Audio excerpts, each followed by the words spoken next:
Estamos ya de regreso en Agenda Política y seguimos platicando esta tarde con la señora Cristina Sada Salinas, a quien una vez más le agradecemos que nos acompañe esta tarde en Agenda Política. Alejandro. Como siempre, la plática se pone más interesante en los cortes. No, digo, y al aire también, pero fuera del aire, hijo, man, lo que se dice. Cristina, sin duda, tu candidatura te cambió la forma de ver Nuevo León, definitivamente, como a muchas otras personas que se han subido a una candidatura, ¿no? Eso te hace tocar puertas y ver escenarios que nunca antes podrías haber visto, ¿no?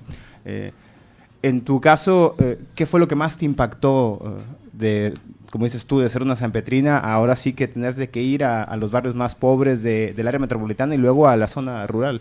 ¿Con qué imagen te quedas que dices, esto fue lo que realmente me hizo darme cuenta que estábamos por los suelos como sociedad?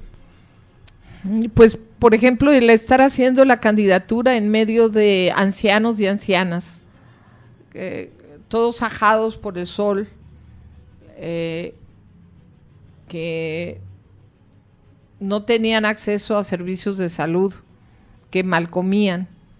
Y llegó un momento en que, estando yo en el discurso a favor de Andrés Manuel, me sentí ridícula, o sea, porque en ese momento estaban yendo cámaras de una televisora a seguirme.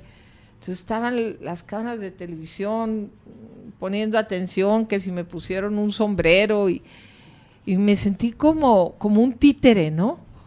Y eso que no estaba buscando nada para mí, pero todo este rollo de llevarles camisetas y en nuestro caso pues no llevábamos despensas, pero cuando la gente necesitaba ser atendida urgentemente, sí había yo tenido el privilegio de ir a zonas rurales, de ser atendida por una chamana aquí cerca de la ciudad de Monterrey, incluso de tener amistad con gente muy humilde incluso, pero el estar en medio de una candidatura y estar viendo esas condiciones y saber que estás gastando dinero en la candidatura, que en este caso era el mío, no se diga si fuera dinero del erario, como lo es para todos los candidatos apoyados por partidos oficiales.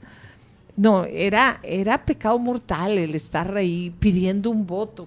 ¿Cómo les pides algo? Aún para Andrés Manuel, ¿no? ¿Cómo les pides algo si estás para darles? Entonces, eso no se me va a olvidar nunca, el ver a gente discapacitada, que no tenía cómo moverse y me pedían que apoyara, y yo ahí le iba diciendo a la gente de mi equipo, por favor tome nota, sí los quiero apoyar, pero era yo en particular, ¿no?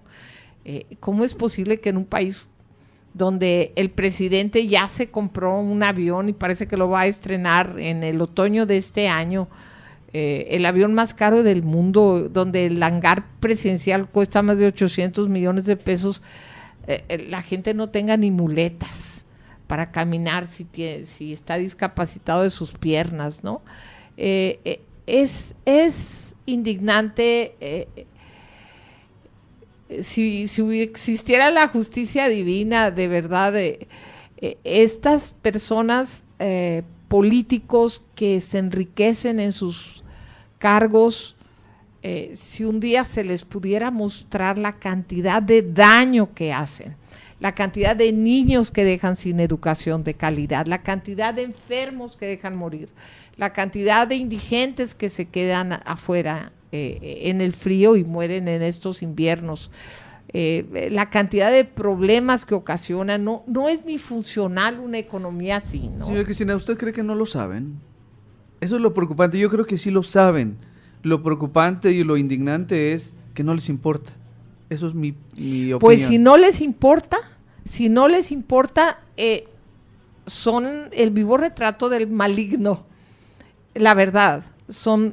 Y yo por eso sí comprendo la indignación de los padres de Ayotzinapa, ¿no? O sea, ¿cómo es posible que el gobierno federal no haya intervenido inmediatamente si es que no tuvo nada que ver? Pero ahora sabemos que sí tuvo que ver, porque desde que salieron los muchachos de la normal Isidro Burgos ya tenían al camión identificado y lo iban checando, ¿no? Por el C5.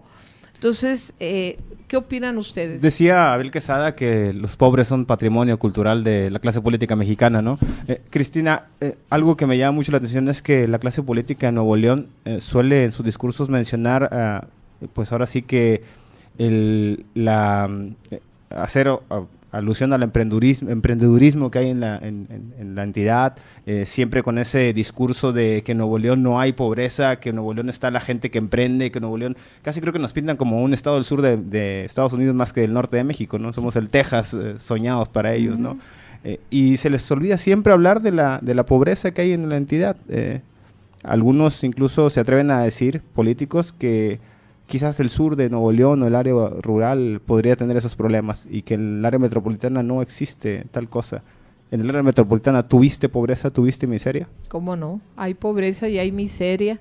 Inclusive antes de ser candidata, a mí me tocó llevar a los niños de lo que antes era el instituto del que yo era responsable, el Instituto San Roberto. Entonces los niños de segundo y secundaria iban al área del Topo Chico, y ayudaban a construir casas prefabricadas que las monjas conseguían para estas familias, porque vivían abajo y viven abajo de cobertores.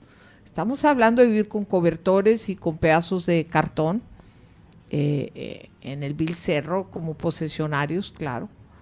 Y los niños de mi institución quedaban impactados, porque se iban con pico y pala y regresaban a sus casas, muchos de San Pedro Garza García, que no sabían ni cómo ubicarse, ¿no?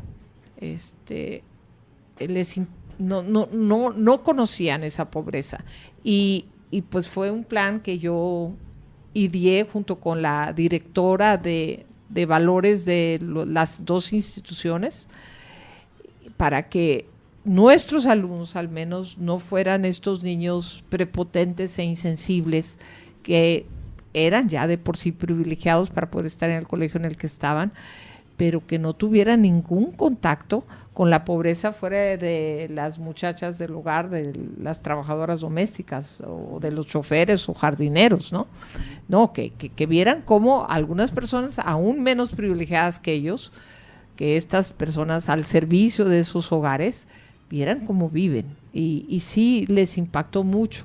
Hoy en día sé que algunos son médicos y que están yendo a comunidades rurales y muy pobres, lo sé de ciencia cierta, y me encantaría pensar que esta idea de ponerlos en contacto con esta increíble diferencia socioeconómica y de oportunidades que hay en Monterrey, y que existe, el hecho de que lo hayan visto, me gustaría pensar que yo ayudé por exponerlos a que cambiaran su punto de vista. Bueno, vamos a hacer otra pausa porque empezamos, de hecho, ya no sé si fue hoy, Roger, desde el tema de los spots del INE, nos recetaron a los medios de comunicación miles y miles de spots de los cuales tenemos que cumplir, y ahí sí, ahora sí tenemos que ser más rígidos a la hora de irnos a los cortos. Así que regresamos porque estamos platicando con la señora Cristina Sada, y al regresar vamos a platicar sobre qué es lo que está haciendo hoy en día